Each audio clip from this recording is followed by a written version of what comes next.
Hola, ¿qué tal, amigas, amigos televidentes en Extra Plus? Un gusto saludarles, darles la bienvenida en esta fecha especial, además.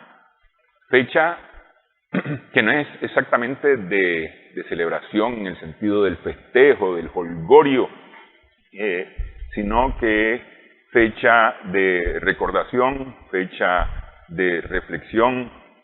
Incluso hay quienes aseguran, y me parece que hay razón en esto, que fecha de lucha, el 1 de mayo, el Día Internacional de los Trabajadores. No es el Día del Trabajo, es el Día Internacional de los Trabajadores.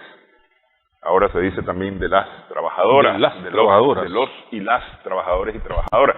Pero es el Día Internacional de los Trabajadores, Día de lucha. Está con nosotros el doctor Rafael Casanova Fuertes para hablar un poco acerca de esta efeméride, de lo que significa, y aquí en Nicaragua, la gestación de esta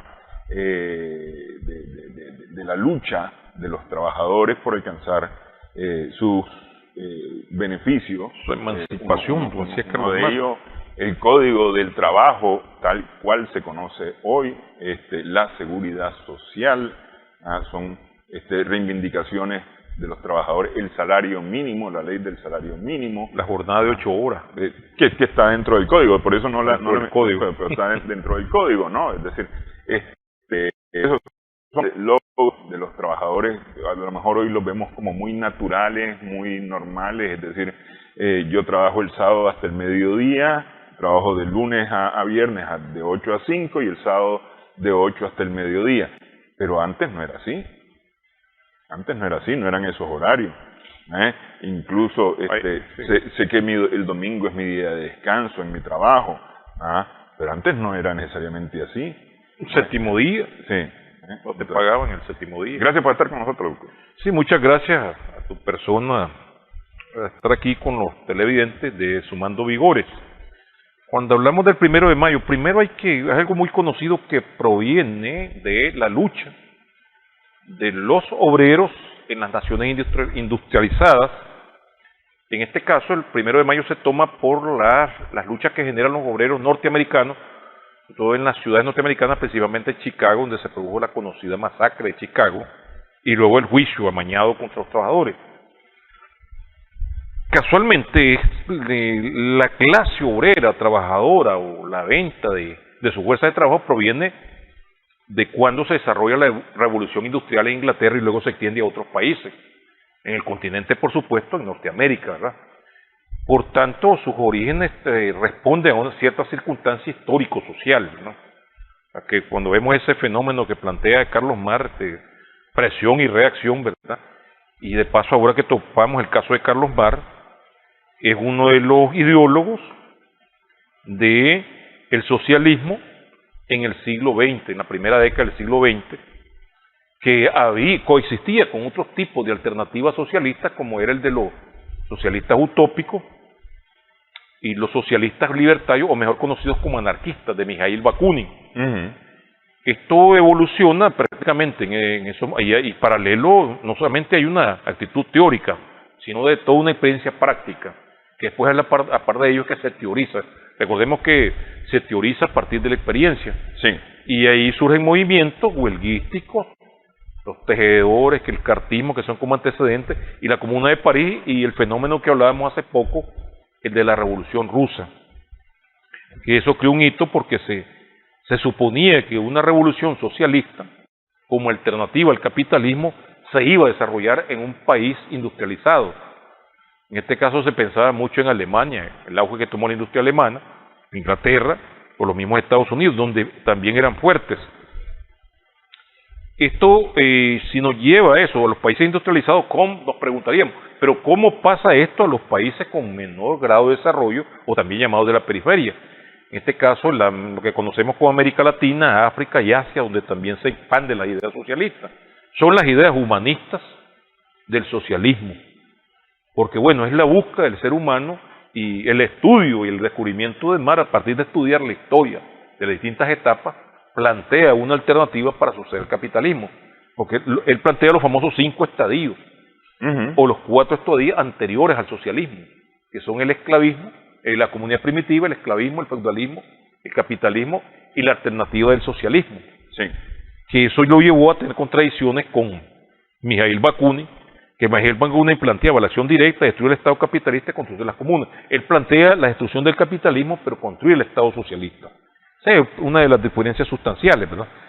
Luego están las famosas internacionales, que son los eventos, desde 1964, la segunda en 1889, la 64 está compartida con los socialdemócratas, que era como se llamaba, los socialistas de entonces, y los anarquistas. Pero ya la del 89 ya no están los anarquistas, que crean su propia internacional. Y la del 19, que es la tercera internacional, 1919, la tercera internacional, en plena lucha, una lucha violenta que valdría la pena tomarla en otro momento, por la sobrevivencia de la Revolución Rusa, y la cual surge la URSS. Y se plantea la tercera internacional comunista. Pero digamos, ¿cómo llegan estas ideas? En esta última es que sale el himno que conocemos hoy, ¿no? Del internacional, en esta tercera, ¿o es en la segunda? Lenin. No, el himno de la el himno del internacional, no. Sí. El himno internacional es el siglo XIX. Por eso, entonces en la segunda internacional. No, en la segunda internacional. En la segunda internacional. Pero, arriba los pobres del mundo. Sí.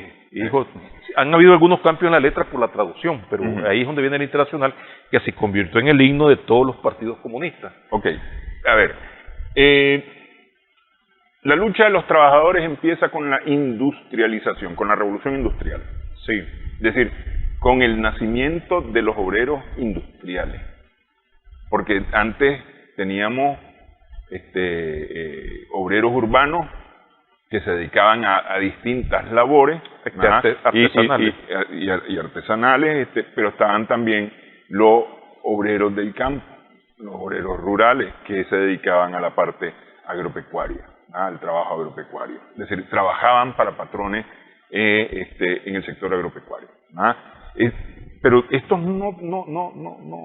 no reivindicaron, no alcanzaron más bien reivindicaciones, no lucharon estos obreros antes de la revolución industrial para alcanzar mejoras en su relación laboral.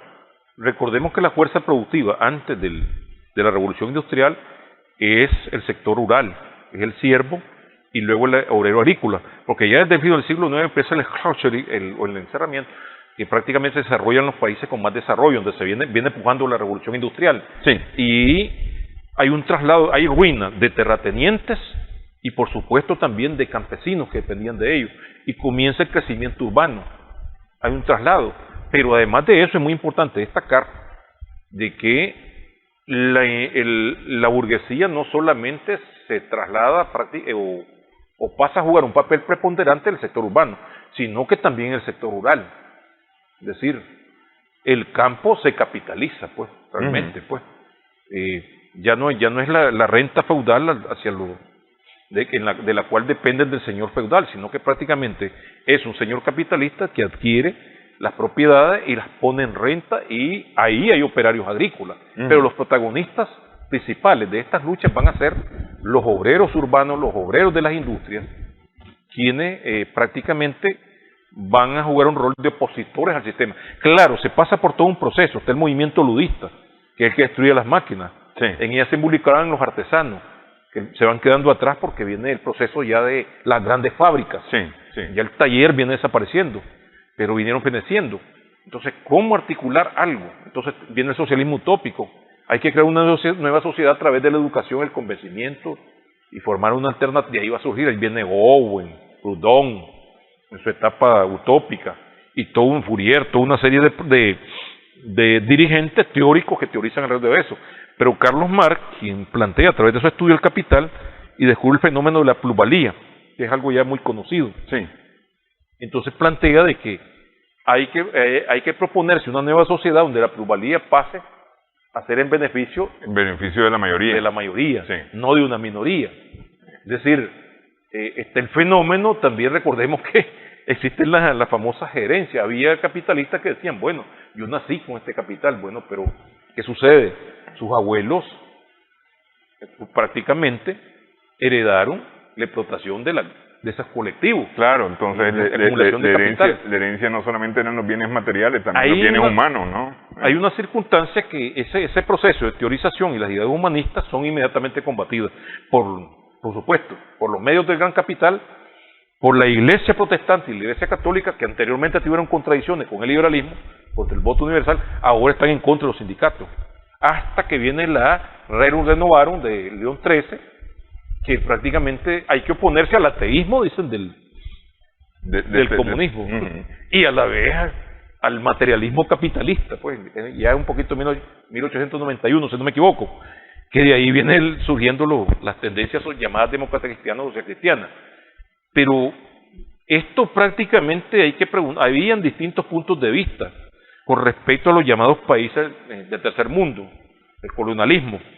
Ya desde entonces empiezan a haber tendencias, las tendencias colaboracionistas, los revisionistas, las transformaciones, los parlamentaristas, que es el caso que lo que lleva a tener contradicciones Plejano con Lenin, y ya desde entonces viene imponiéndose la tendencia al socialismo marxista, lo que se conoce como socialismo científico, sobre las demás tendencias como el anarquismo, los socialdemócratas, que son los partidos de la segunda, que incluso algunos involucionan totalmente hacia la derecha, hasta llegaron a sus hijos, sus nietos, llegaron al poder en Europa y prácticamente adoptaron la ideología capitalista, ¿verdad? En el fondo.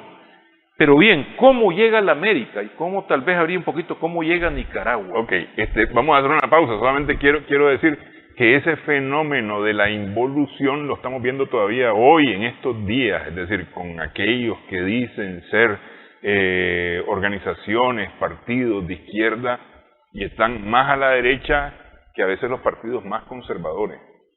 Y algunos de ellos hoy en el poder, que dicen ser... Sí, al llegar al poder se transforman. Sí. Es el caso... Pero a mí me parece que antes de haber llegado al poder ya iban cambiados. Pues, es en algunos casos pequeña burguesía radicalizada. Así es. Lo vemos aquí en América muy claramente, allá hacia el sur especialmente. Sí. Ok, hacemos una pausa. En esta edición estamos sumando vigores en Extra Plus.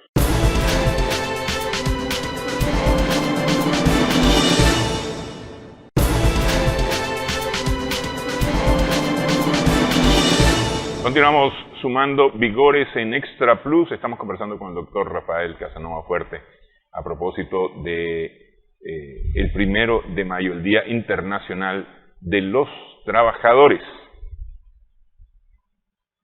Las reivindicaciones o las luchas por las reivindicaciones empiezan en Europa especialmente, que es donde se está viviendo la revolución industrial, siglo XVIII, siglo XIX. Aprox. ¿Cuándo llega en América ese virus, dicen algunos, para tratarlo muy mal, esa lucha de los trabajadores? El virus maligno contra el capitalismo. Recordemos que habían jornadas de 16 horas que rompen la tranquilidad que había en el sistema feudal. Pues.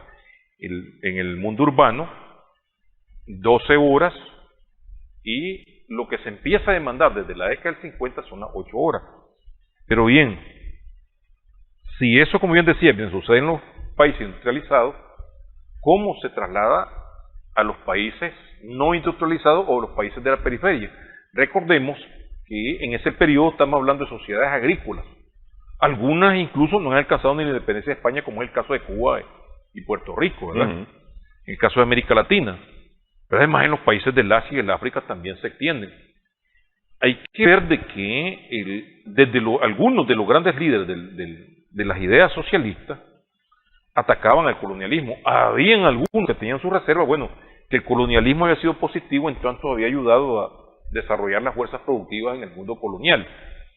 Pero bien, caminemos hacia el resto de América, en donde había países con mayor desarrollo económico, en donde empiezan a surgir las primeras industrias y que rebasan el caso. Industrias mineras, las industrias de enclaves, bananeras, etcétera, y que empiezan a rebasar los límites de las sociedades agrícolas.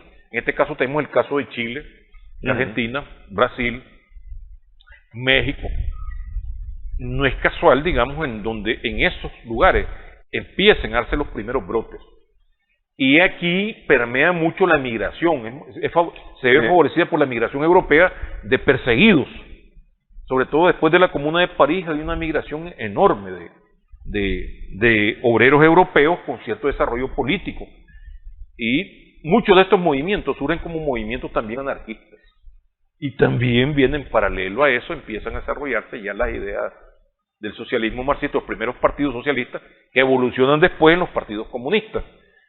Pero vamos al caso de Centroamérica, no es sino hasta 1930 que solamente habían partidos comunistas en 2 países, Costa Rica y El Salvador. En Costa Rica tiene que ver un tanto la migración y también el desarrollo de las enclaves bananeros en una vasta extensión, sobre todo madereros y bananeros, y en el caso de El Salvador, el desarrollo de las fuerzas productivas en el contexto centroamericano es el país que desde el siglo XIX ya tenía formas precapitalistas. No es casual que ahí se funde el Partido Comunista Salvadoreño, ya desde 1928. Entonces, pero hubo un intento de formar el Partido Comunista Centroamericano, que de paso de Nicaragua llegó un joven, el doctor Infieri, Arturo Vega, que después tiene relación con el movimiento de Sandino, una situación bastante incómoda para la historia, pero valdría la pena investigar todo ese lapso. Pero, ¿qué pasa en tanto en los otros países? En Honduras también se desarrollan las bananeras y a la vez algo similar a lo de Nicaragua. Se empiezan a crecer los talleres urbanos, los talleres en las ciudades. Y eso implica de que se empiecen a desarrollar los semiproletarios urbanos o los asalariados urbanos, porque están los maestros, los dueños de talleres, ¿verdad? Sí. Estos dueños de talleres posteriormente se convierten en dueños de fábricas de mayor tamaño. A mí me refería un obrero de la zapatería de aquellos años, todavía de los 40, ¿verdad?, que había talleres que tenían 120 personas trabajando. Entonces estamos hablando de una agrupación grande para las condiciones de Nicaragua. Entonces esto viene condicionando el surgimiento primero de las mutuales, donde están principalmente los maestros y a la vez los operarios. Pero ya en la primera década del siglo XX, y sobre todo a partir de 1918 con la fundación de la Federación Obrera Nicaragüense, ya hay uniones presindicales, uniones de trabajadores, donde ya hay asalariados pues urbanos. Y sobre todo la década del 20 está llena de eso. Pero llegó octubre, como decíamos, llegó la Revolución de Octubre ahí. Bueno, noticias muy largas, ¿verdad? Sí. Ahora, pero es decir, ¿tiene que estar relacionado necesariamente la lucha de los trabajadores con la Revolución de Octubre? Con la llegada de las ideologías que podemos tener, porque la lucha de clases, si vamos al siglo XIX, están las comunidades indígenas peleando contra los terratenientes. Pero no es un pensamiento más bien más liberal que socialista el que mueve a los movimientos obreros. Ahí es donde voy. Lo que permea es las ideas liberales y antiintervencionistas, porque Nicaragua está ocupada por Estados Unidos. Sí. Después de 1910 la intervención, luego del 12 se quedaron hasta el 25 los marines. Sí. Entonces, no es casual que Sofonía Salvatierra, como convertido en líder obrero, mutualista, sea antiimperialista. No es casual que Salomón de la Selva, el dirigente de la FON, sea también antiimperialista, antiintervencionista, y que influye sobre los trabajadores. Las demandas del primer primero de mayo, valga decir que 1920, ¿verdad?, que se había recogido como que era en 1924 por un énfasis que tiene el de 1924, pero en verdad el primero se celebró en 1920 en León. Las pancartas que habían llevan leyenda antiintervencionista y también de reivindicaciones por la jornada de 8 horas, por las mejoras salariales, es decir, una serie de reivindicaciones inmediatas. Ahora, lo sumo que se puede encontrar en quienes estudiaron el maestro Eleazar Ayesta, uno de los principales dirigentes de la FON, después de Salomón de la Selva, se mezclaba la ideología laborista, que venía de Inglaterra, ¿verdad? Sí. Llamémosle como acercándose a la socialdemocracia. Era a la vez espiritista, teósofo y masón, algo que también reunía a Sofonía Salvatierra como masón y como liberal, ¿verdad? Y teósofo, que eso es lo que lo lleva posteriormente a acercarse a Sandino. No son ideologías socialistas. Si había que hablar de una ideología predominante, es el liberalismo. Y hay rémoras de que recordemos los avances que había protagonizado la primera etapa del liberalismo con José Santos Zelaya. Era el personaje admirado, pues, por el desarrollo político, los avances que desarrolló, la reforma política y su oposición a los yanquis. Ok, ¿por qué José Santos Zelaya justamente, que es, digamos, el producto de la Revolución Liberal de 1893, ¿no? 93, sí. 93. ¿Por qué no empuja él el movimiento obrero o reivindicaciones laborales? Es muy importante esa pregunta. Zelaya tuvo acceso a las ideas socialistas en Europa. Sí. Él estuvo en Alemania, estuvo en Bélgica, estuvo en Alemania. Recordemos que esos lugares son bastante cercas, en Francia. Pero él al retornar a Nicaragua pasa la que pasó con uno de los hermanos de Baile, socialista ya en Europa, como estudiante, y al retornar a Nicaragua se volvió liberal, ¿verdad? Entonces Zelaya se da cuenta de que no hay un desarrollo. Se volvió liberal en Nicaragua, pero no exactamente de pensamiento, sino de pensamiento más bien conservador. Llamémoslo una actitud pragmática. La realidad concreta del país no me permite ser... Aquí no hay partido socialista, aquí no hay partido comunista, aquí no hay... Sí. Entonces, en el caso de Zelaya, en un tiempo más atrás, él viene nuevamente a la sociedad de Nicaragua y se convierte en uno de los principales dirigentes del liberalismo, usted que conoce, y triunfa. Y él lo que hace es realizar reformas políticas que requerían reformas políticas liberales, eran modernas aquí. Sí. Un poco de medida, pues, el derecho al estudio, el montar escuelas por todos lados, la ruptura con la iglesia. Que la ruptura con la iglesia nada más es la formalización de algo que venía sucediendo ya en los 30 años de gobierno liberal. De los últimos años conservadores. De gobierno conservador. De los últimos, sobre todo, pero no en la forma como lo empuja Zelaya. Sí, no, y por eso digo, Zelaya lo que le da es el empujón final a esas relaciones que ya vienen. Más radicales, totalmente les quita las propiedades. Por ejemplo, lo que hace uno de los últimos gobernantes conservadores, la ley de campos, como que el cementerio, y también la fe de bautismo, donde declara que se puede la necesidad de inscribir la inscripción civil, sí, pero no se atreve a plantear el matrimonio civil, ni se atreven pues a tocar, digamos, de forma total la ley de camposantos, entonces, ni tampoco se atreven a romper con declarar laico el Estado, aunque toman medidas laicas. Entonces Zelaya es un referente de ello, de estos jóvenes, de estos muchachos. Por ejemplo, Salomón de la Selva tenía 11 años cuando fue becado por el gobierno de Zelaya para ir a estudiar a Estados Unidos. Y entonces se torna prácticamente un obrerista radical, a pesar de provenir de una familia ligada a la clase pudiente. Sofonía Salvatierra, un hombre de clase media, de Potosí Rivas. Es un hombre, digamos, de la clase media, y funda el obrerismo organizado, pero no evoluciona las mutuales. Valga rescatar que en tiempos de Zelaya florecieron las mutuales.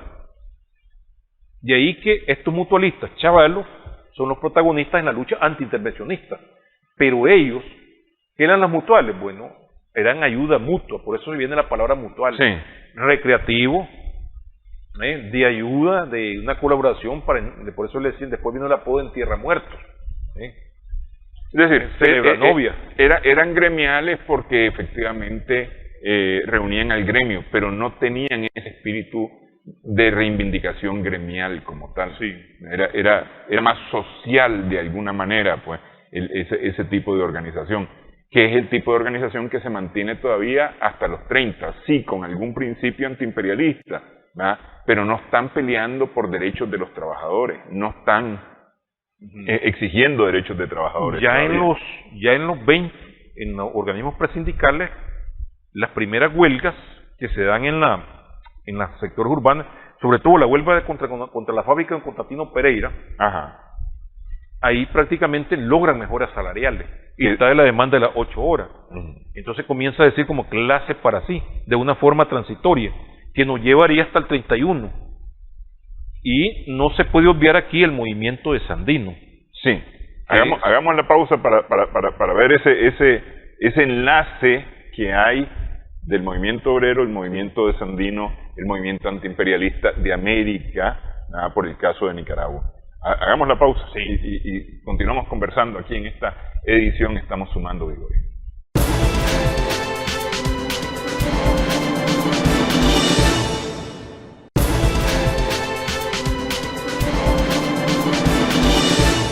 Seguimos en esta edición sumando vigores a propósito del 1 de mayo, el Día Internacional de los Trabajadores. Los primeros movimientos o las primeras organizaciones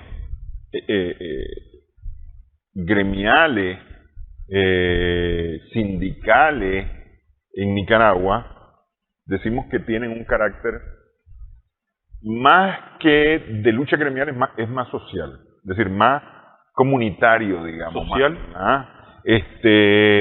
Pero también tienen un carácter antiimperialista, es decir, surgen en medio de la intervención militar de 1910, de 1912. Y justamente eso permite que se logren entrelazar con Sandino, pero no son el apoyo total para Sandino, es decir, sí simpatizan con la lucha de Sandino en 1927, pero no son movimientos sandinistas, digamos. No.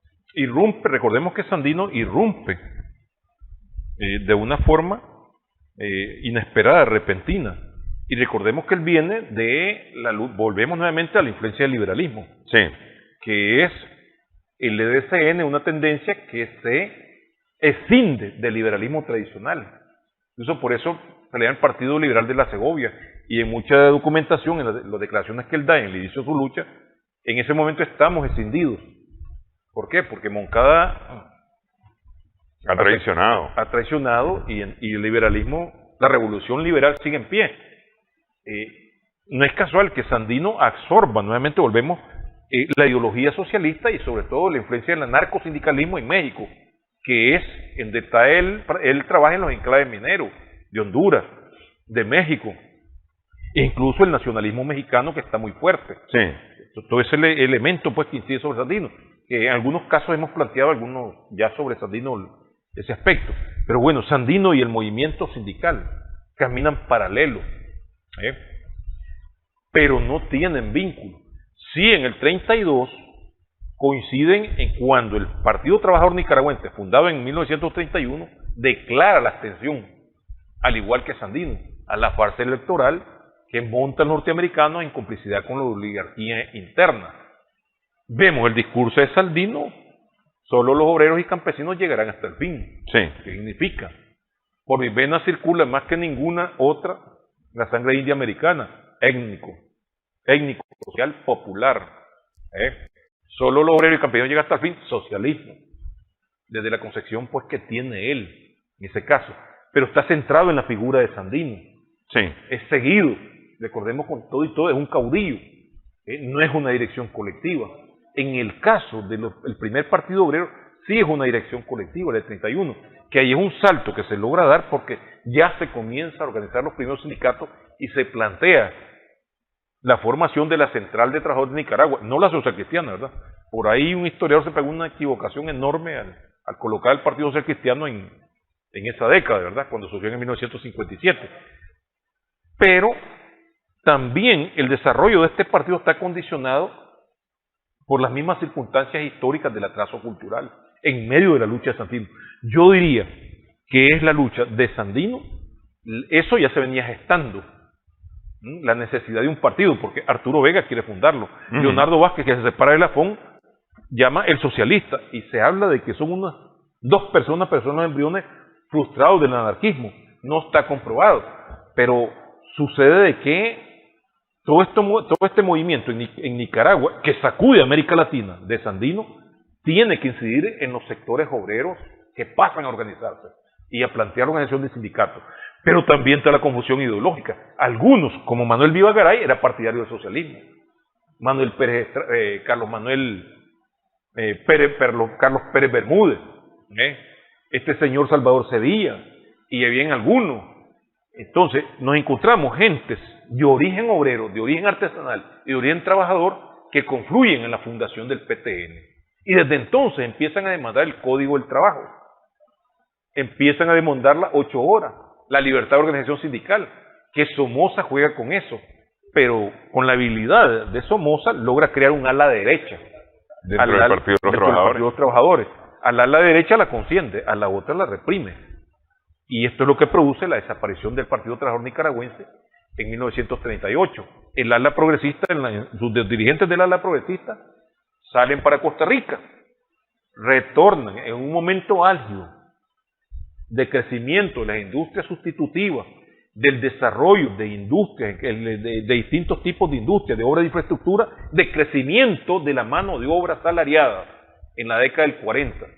Erróneamente se ha planteado de que fue artesanal. No. Hay estudios mucho más recientes, como los de Jeffrey Gould, que demuestran, a base a fuentes documentales, originales, que sí existía una clase obrera salariada en ese momento. Que si él resume, sacando cifras, habla de un 30% de la población económica activa no agrícola existe en los sectores urbanos y en los enclaves de las principales ciudades de Nicaragua, que en este caso está concentrado en Managua, León, los puertos. Construcción de carreteras, construcción de edificios, se desarrolla la industria de construcción, los talleres del calzado se convierten en fábricas, las textileras. Somoza mismo se mete en la leche, en el fósforo, en el cemento. Erróneamente se habla como que el movimiento, como que lo apadrina Somoza, y que el Código del Trabajo fue una dádiva de Somoza, y que el Seguro Social fue una dádiva de Luis Somoza, su sucesor. Hay una cantidad de obreros que están lanzados en las calles condicionando el surgimiento del Código del Trabajo. Ok. Pero ya estamos hablando prácticamente del 50, 40. El Código del Trabajo se promulga en 1945. En el 45. En 44 son marchas obreras de miles de personas. Ok. Esos son los primeros logros importantes del movimiento trabajador en Nicaragua. Pero ya se había logrado, por ejemplo, a escalas, triunfo, por ejemplo, horarios, salarios, digo a escala, es decir, en situaciones muy específicas, no como el movimiento nacional obrero.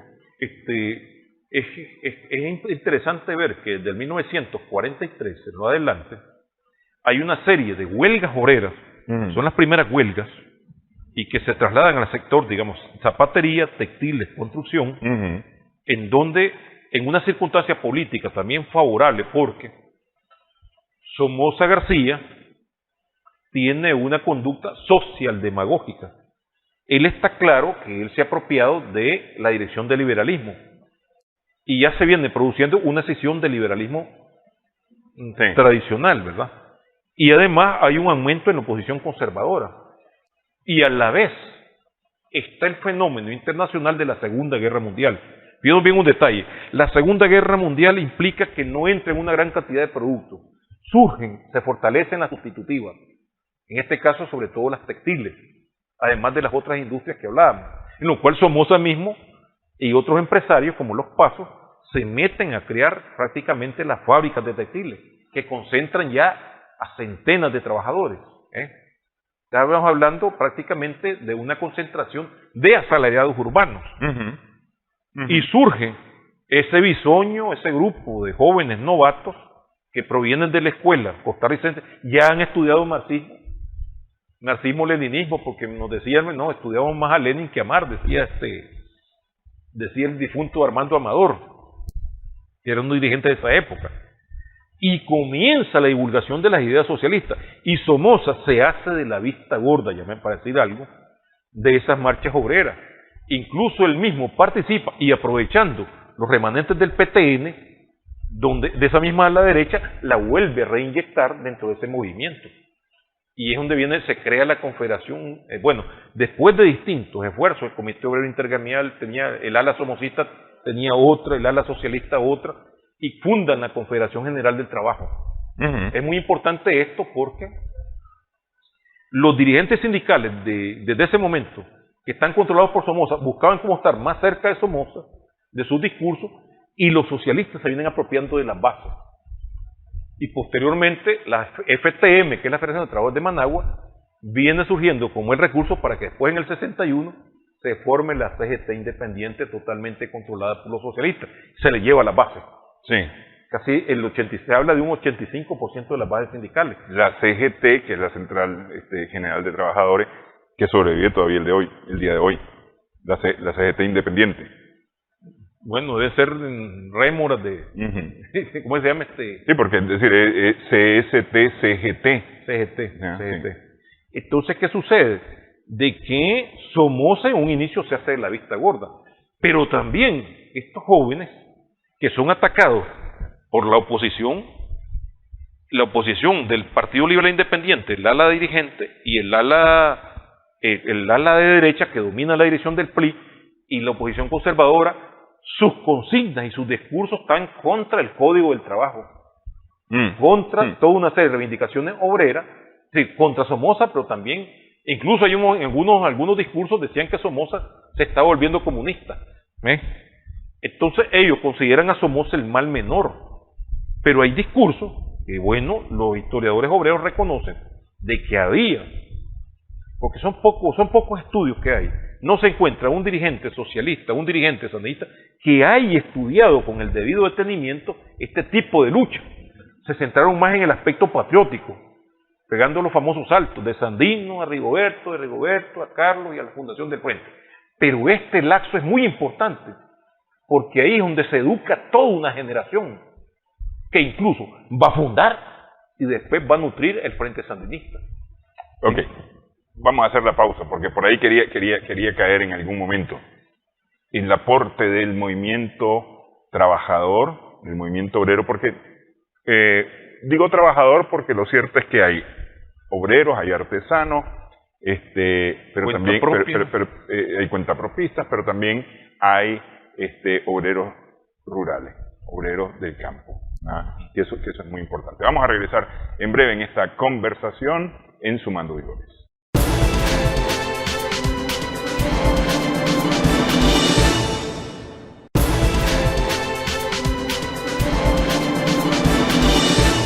Continuamos Sumando Vigores en Extra Plus.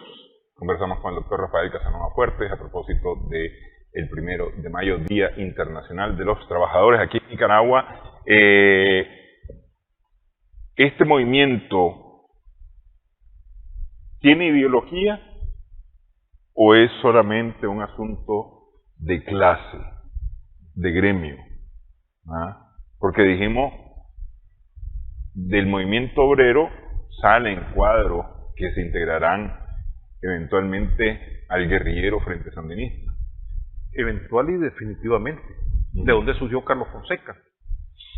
Noel Guerrero Santiago, Rodolfo Romero, Tomás Borges Martínez, Silvio Mayorga, Oscar Tucho, que nos hablan. La mayor parte, la primera generación que funda el FLN, que después pasa a llamarse Frente Sandinista, provienen de ahí. Un dirigente de la condición de Jorge Navarro, que fue el primer secretario general del Frente Juvenil de los socialistas, de Juventud Socialista Nicaragüense. Fundador también del Frente Estudiantil Revolucionario. Los fundadores del Frente Estudiantil Revolucionario, que es un frente estudiantil amplio, fueron los socialistas. Diciembre de 1962. Los socialistas que están metidos en los movimientos obreros. Movimiento sindical, el movimiento estudiantil. Es que es una extensión.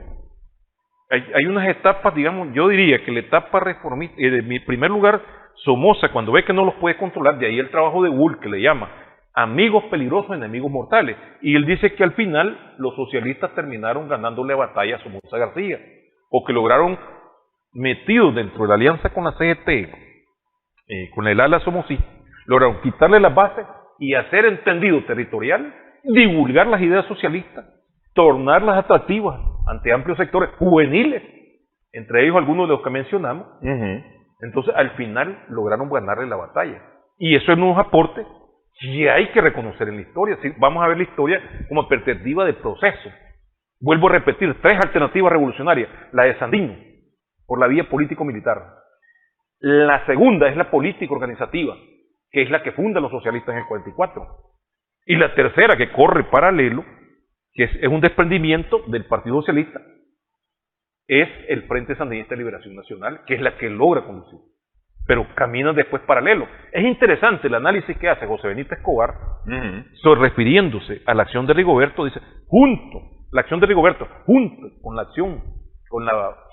con el Partido Socialista, son parte intrínseca del movimiento revolucionario de Nicaragua. De paso, José Benito es surgido de las bases del movimiento obrero de la construcción. No llegó a ser dirigente, pero él habla, él mucho reiteraba de que él prácticamente su formación política se la debía hacer parte la célula número 8 de Juventud Patriótica Nicaragüense, que fue educada por un dirigente socialista, por un dirigente. Entonces, si ves perspectiva dialéctica, si vemos de que sí hubo aportes de este movimiento. De igual manera como a nivel internacional vemos que, bueno, gracias al socialismo internacional o el movimiento internacional hay 8 horas, hay seguridad laboral, hay seguridad social, hay derechos de las mujeres, hay derechos de la niñez. Son demandas socialistas que el sistema capitalista tuvo que aceptarlas. Aquí en Nicaragua pasó eso mismo y costó sangre, porque también hay una dimensión que también hay que estudiarla. Y la planteabas hace unos pocos momentos, la del movimiento de los obreros agrícolas. Sí. Porque la CGTI, como tal, funda la Comisión Nacional Campesina. De la Comisión Nacional Campesina, sobre todo en el norte, empiezan a formarse las uniones, sindicatos agrarios, donde ya aparecen figuras como Santiago Arteta, ya aparecen figuras como Bernardino Facundo, la mamá de Bernardino, que se me olvida en este momento, Ochoa, aparecen los Arauz Pineda, aparecen los Flores Ortega, aparecen los Flores, y todo un tendido. En Rivas el movimiento de Mancarrón del Bastón, en Carazo, digamos, en la parte occidental, el primer congreso campesino olvidado del 15 que se dio en septiembre de 1965, aprovechando un fin de semana largo ahí de los días patrios, 83 organizaciones de base campesina. Yo le decía a un amigo que participó en la fundación de la ATC, que está bien que se haya fundado en ese momento, pero se producen en situaciones diferentes. Un momento álgido de la lucha política, 1978-77, y la fundan solo 3 organizaciones de base, y los demás eran delegados, y está bueno que se haya fundado para impulsar el trabajo, pero no se puede comparar en lo absoluto con ese movimiento que organizaron los socialistas a través de la CGTI, donde está una figura como Bernardino Díaz Ochoa que se convierte en líder.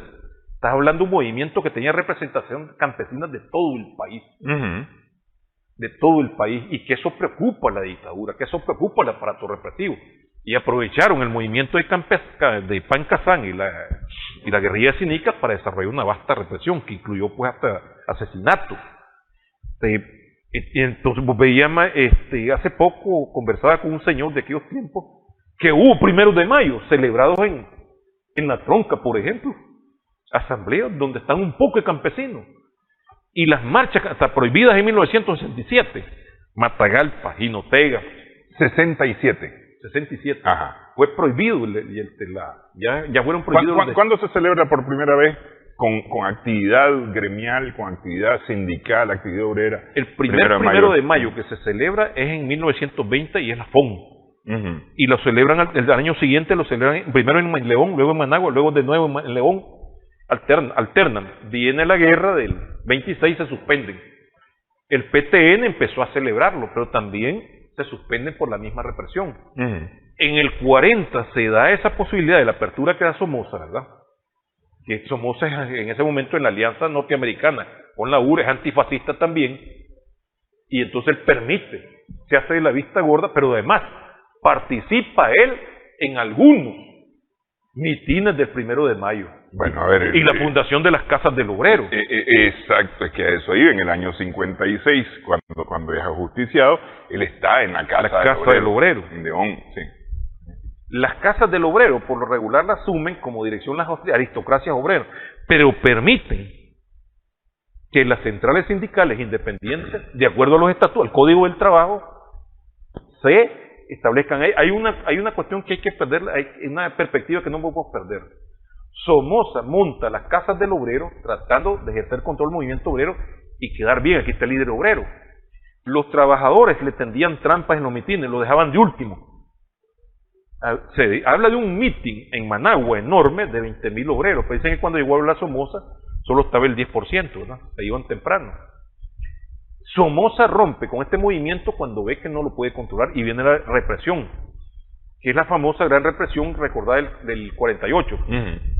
300 militantes del Partido Socialista y 80 dirigentes en todo el país fueron capturados en una sola noche. Al salir, está prohibida la actividad, entonces ellos nuevamente, ahí es donde ya participa este grupo de jóvenes que mencionábamos, toda esa primera etapa de ellos. Por ejemplo, Carlos es socialista del 54 al 60. En Pancasán participa con Rigoberto Palma, Adolfo Ebre, como enviado del Partido Socialista. No es así nomás. Está ocultado en la historia, parece como que es el individuo. No, iba con un grupo.